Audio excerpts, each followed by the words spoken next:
This is your daily dose of all things royal. It really embeds such great values from the get-go.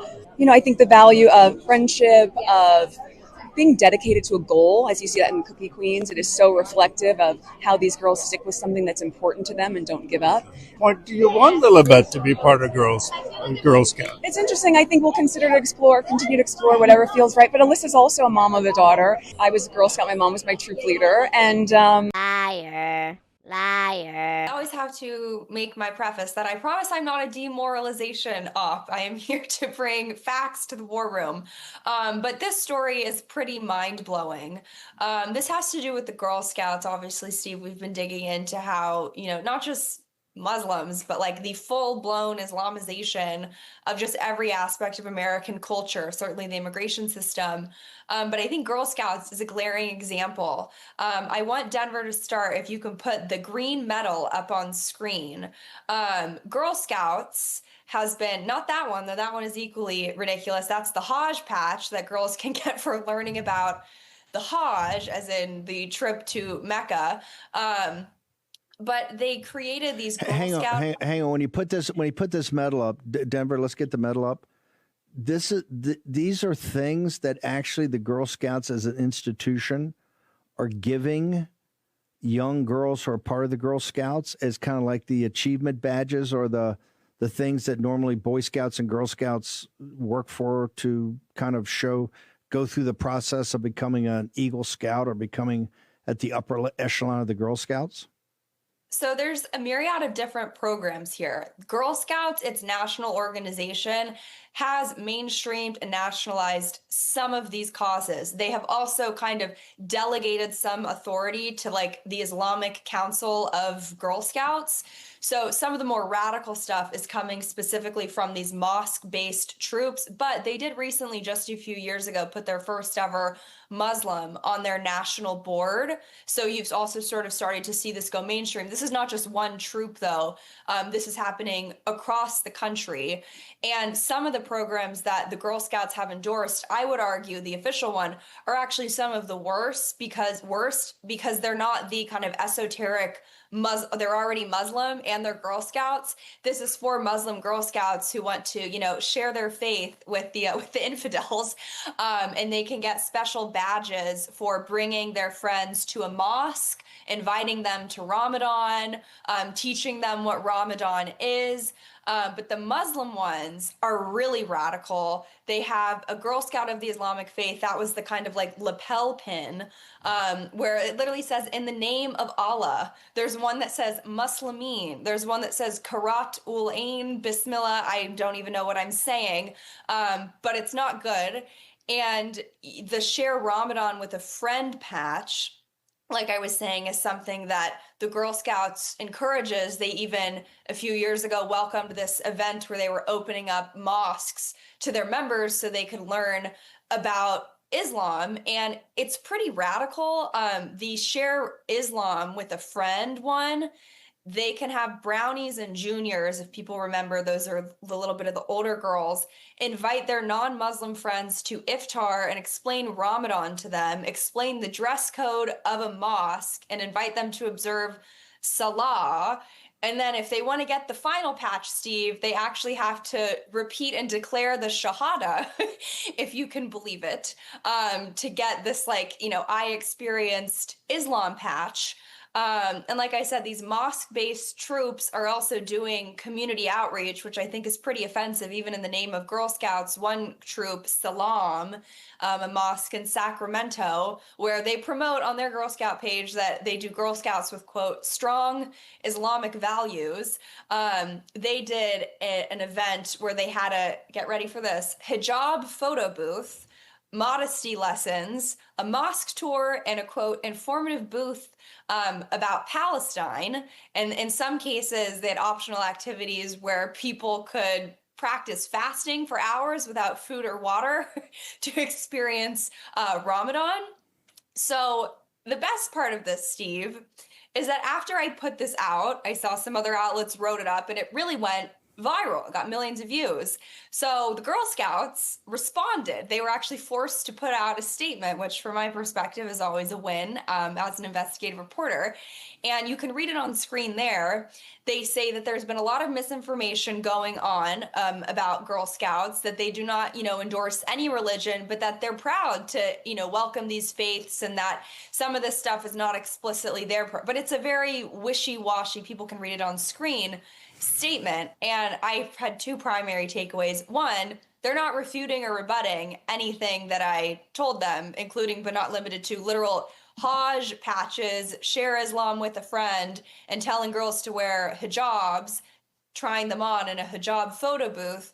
But the best part, Steve, of all of this is this is just the natural culmination of modern feminism, whereby you have the literal Girl Scouts defending the Islamization takeover of their institution, the normalizing and mainstreaming of God knows what is going on inside these mosques, and saying that I'm the crazy one, I'm the one that's guilty of spreading misinformation, but that celebrating a culture that treats women as second-class citizens and stones them for who knows what.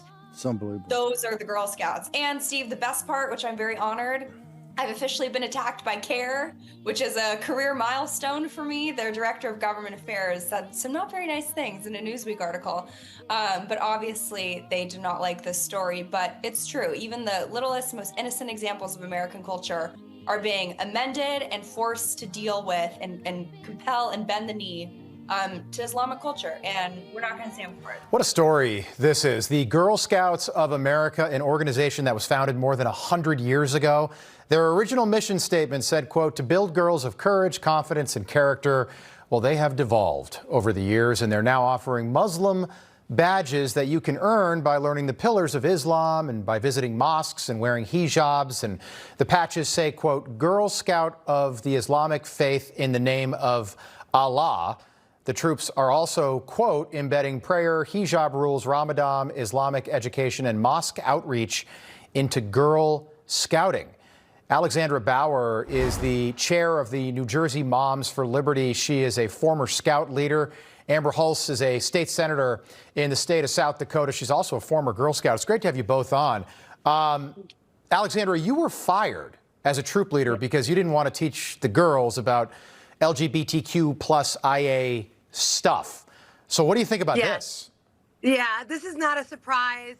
Back around COVID, we started to see some of the troops going to BLM marches. Then after that, it was meetings led by trans identifying minors. And then it got to the point where they said, well, all troops must, teach this LGB plus material. And I said, absolutely not. It is completely inappropriate to teach any minor anything to do with sex at all.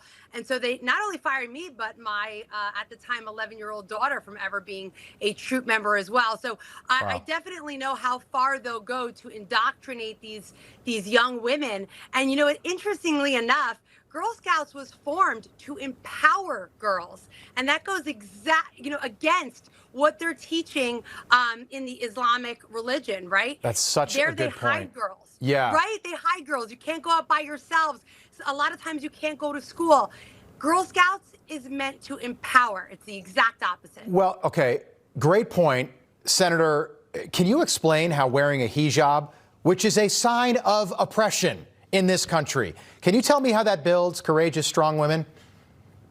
No, I can't. And what's crazy about this whole thing is that when I was in Girl Scouts, we were out camping and learning how to make a fire with tinfoil and different things. And so this is amazing that a program that has turned into, it started as My Promise, My Faith, and it was supposed to empower young girls to pursue their own faith, which is incredible. I think that that's really important. And one of the pillars of Girl Scouts is to build character. And so if we're pushing young girls, whether you're Muslim or Christian, to pursue their own faith, Nation Camp, to get even Christian little girls to be transitioning to different religions. And that becomes a problem as well when you're prioritizing one religion over another. Yeah, Alexandra, so for decades, the Girl Scouts, as the senator was just laying out, you earned badges for things like archery and camping and fishing and swimming. So I don't understand why they want Scouts to learn about Islam, but then also not teach about other religions, which by and large they are not doing. Yeah, I mean, they definitely have an agenda, that's for sure.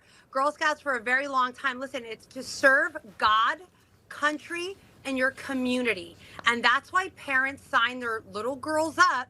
You know, it starts in kindergarten to make you friends that have the same morals and same values, right? So there's definitely an agenda here to sort of like turn these kids in the opposite direction. And we've seen it for quite some time, even when they were allowing boys in or girls into the Boy Scouts. So this has been happening for quite some time. Parents have been pulling their kids out for, you know, a few years now.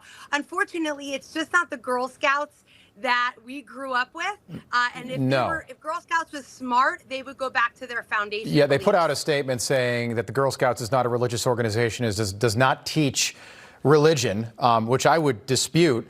Amber, the Muslim Brotherhood is already part of the Boy Scouts. Take a look at this video. For the Scout Pledge, we make a promise to do our duty to God and our country and to obey the Scout law. Duty to one's God for a Muslim means ibadah, worship of Allah subhanahu wa ta'ala. Bismillah badge, a religious emblem. Part of the requirements of that, you have to do certain projects. You have to pray 5 times a day, lead some of those prayers.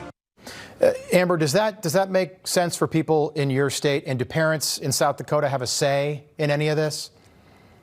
Well, that's what I was saying earlier, is that it's one thing to have Scout leaders, you know, leading young people to their own faiths and to promote young people getting involved in their own churches and their own belief system. But it's entirely another thing when you have a non-religious organization promoting other religions. I was looking into one of these badges for the Girl Scouts, and just like that young man just said, they have to memorize the Shahada, which is like a profession in the Muslim faith. It's incredible what they were having these children do. And when it comes from a figure of authority, someone that they trust, as a coach, a mentor, the Scout leader, it's indoctrination, and it's trying to convert young people to a religion that they don't believe in personally. It's incentivizing them to follow some of these faith practices. Great point. And that's different than just, you know, promoting faith and trying to get young people to turn to, you know, their God. It's transitioning, and that's where you draw the line, and it's not just a promotion of great point.